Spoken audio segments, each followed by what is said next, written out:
Ayun si Auntie Girom. Nanguha ng gulay. Bulaklak ng kalabasa.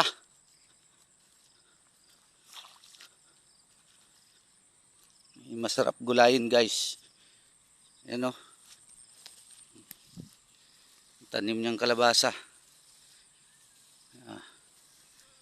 Kinukuha ng bulaklak.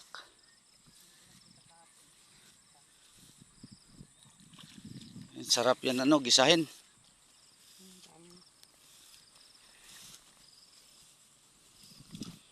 Gulay. Ito yung nakuha niya sa kanyang tanim. Ayan. Ang daming bulaklak. Kalabasa.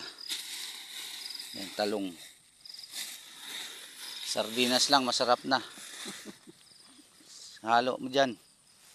Ito may bunga na pala, ante Ayan, may bunga, guys Ito, bulaklak.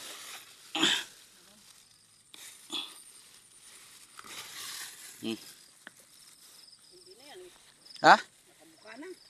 Hindi na to pwede. Di pala ako marunong, guys. Di na pala pwede ito. Kinuha ko pa. Kailangan pala yung yung hindi pa na buka yung bulaklak. Bulaklak. Kawayan, nabali yung namin.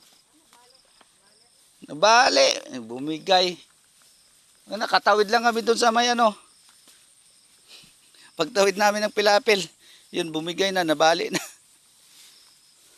Hindi pala sa batong saging.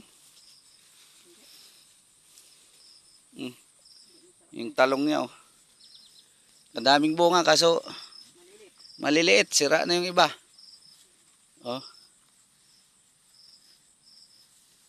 Tanim niyang talong. Madaming bunga. So maliliit na lang. Ito yung kalabasa. Ba't may simento dito, ante? Patungan ng makina yan dati. Anuhan ng makina dati? Patubig. Oo. Laki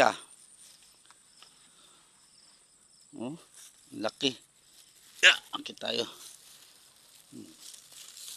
May palay din pala dito sa kabila. Lawak ng taniman. Ayan yung kanyang tanim. Talong.